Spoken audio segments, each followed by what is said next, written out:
Enero, una mañana gris en Salamanca, dentro de un aula universitaria abarrotada. El discípulo se puso de pie, señaló al anciano que rezaba en silencio en la última fila y gritó, para que todos oyeran: «Tu fe es absurda. Dios es una mentira para los débiles». Las risas estallaron. El anciano bajó la cabeza. Nadie lo defendió. Aquel día, el joven estaba convencido de haber humillado no solo a un hombre, sino a todo lo que oliera a Dios. Creía haber ganado. Creía haber cerrado el tema para siempre. Pero entonces, la puerta del aula se abrió sin ruido. Entró un desconocido, con un rostro tranquilo, como si ya hubiera estado allí antes. Y cuando levantó la mirada hacia el discípulo, ocurrió algo que nadie supo explicar. Algo que ningún argumento pudo deshacer. Para entender quién era ese hombre y por qué aquella burla terminó en silencio, hay que volver muchos años atrás.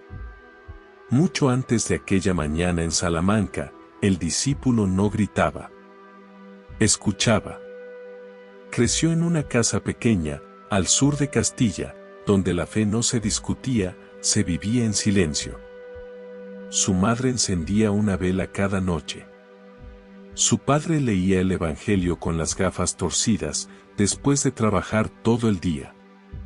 No hablaban de Dios, confiaban en Él como se confía en el pan sobre la mesa.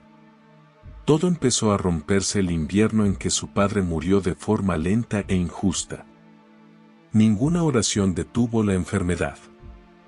Ninguna promesa fue cumplida. El chico esperó un milagro que no llegó. En el funeral, sostuvo el rosario de su madre como si quemara. Algo se cerró dentro de él.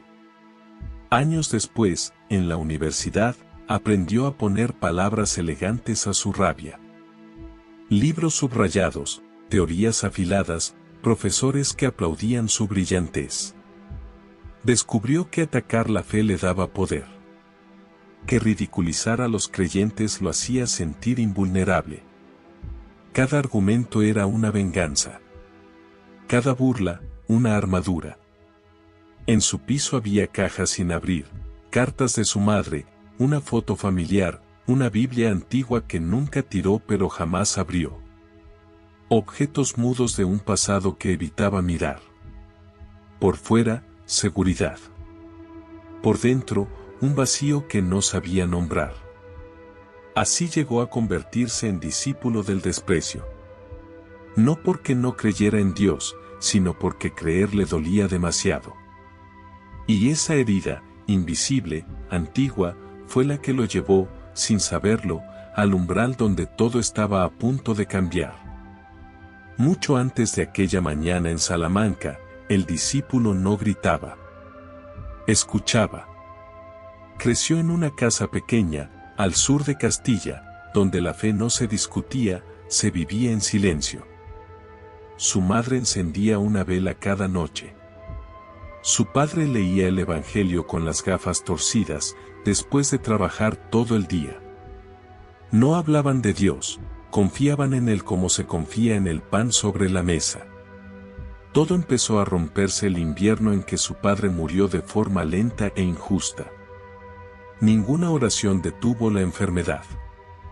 Ninguna promesa fue cumplida. El chico esperó un milagro que no llegó. En el funeral, sostuvo el rosario de su madre como si quemara. Algo se cerró dentro de él. Años después, en la universidad, aprendió a poner palabras elegantes a su rabia. Libros subrayados, teorías afiladas, profesores que aplaudían su brillantez. Descubrió que atacar la fe le daba poder.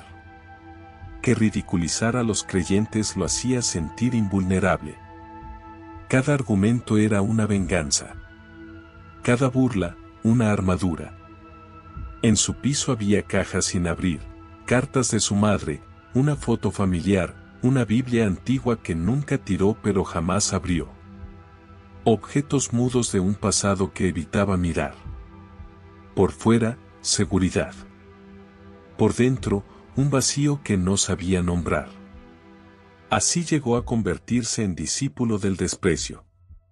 No porque no creyera en Dios, sino porque creer le dolía demasiado. Y esa herida, invisible, antigua, fue la que lo llevó, sin saberlo, al umbral donde todo estaba a punto de cambiar.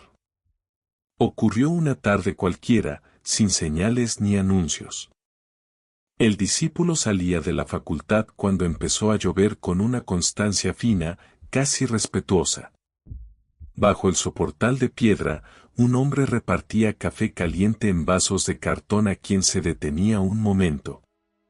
No llevaba chaleco ni símbolos.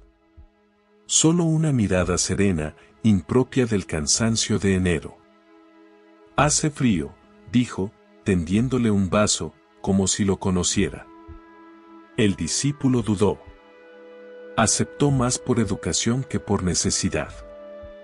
El calor le atravesó las manos antes que el cuerpo. El hombre no preguntó su nombre.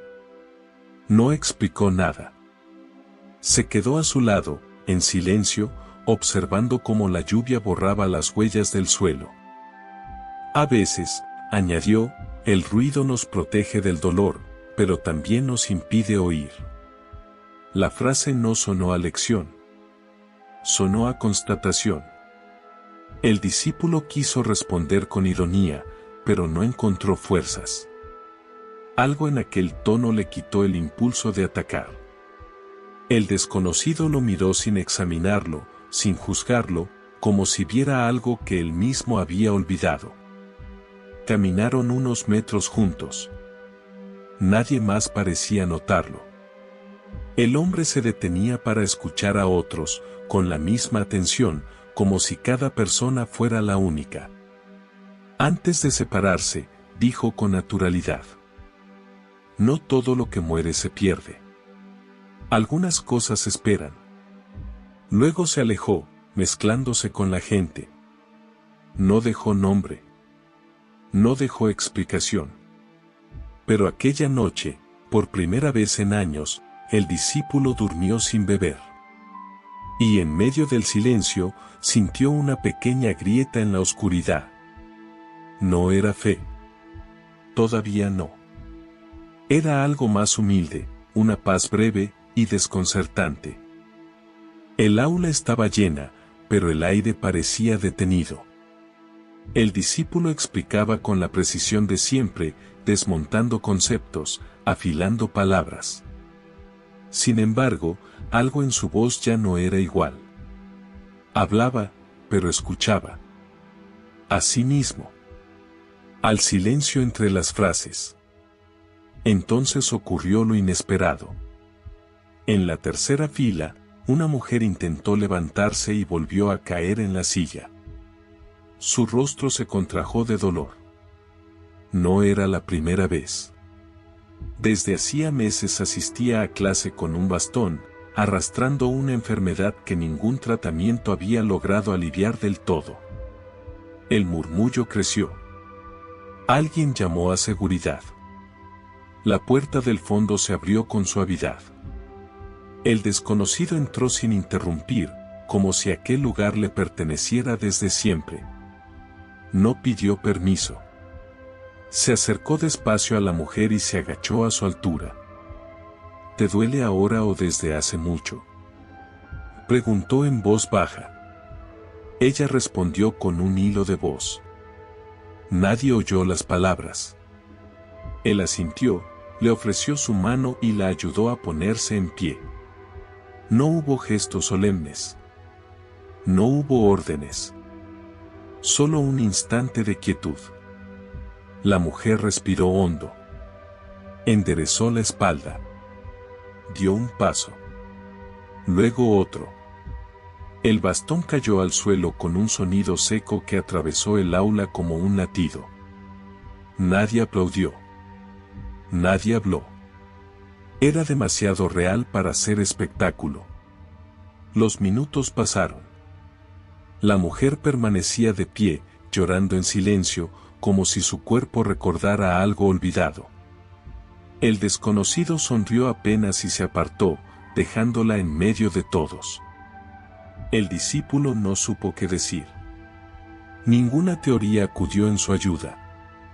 Miró al hombre, buscando una explicación, pero ya se alejaba hacia la puerta. Aquello podía llamarse coincidencia. Podía discutirse. Analizarse. Pero algo dentro de él empezó a sanar también. Y comprendió, con temor y esperanza, que la realidad era más grande de lo que había querido aceptar. Nada cambió de golpe.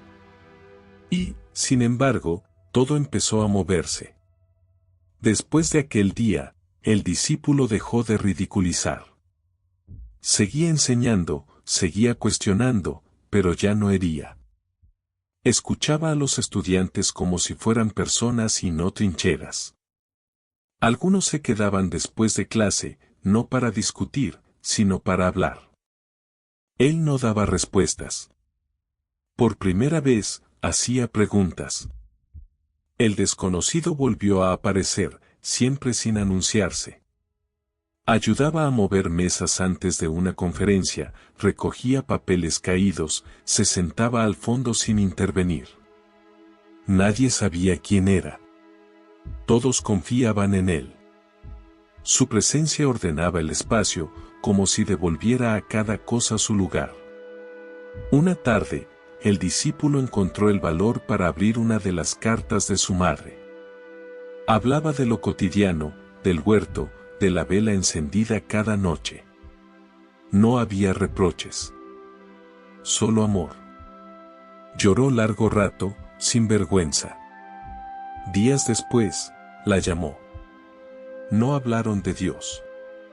No hizo falta. Los colegas notaron el cambio. La tensión cedía. El aula se llenó de un respeto nuevo, frágil pero real. La mujer sanada volvió a clase sin bastón. Sonreía distinto. Otros empezaron a creer que la vida podía recomponerse, pieza a pieza. El discípulo comprendió que el milagro no era solo caminar sin dolor, sino volver a pertenecer. Recuperar vínculos. Dejarse tocar.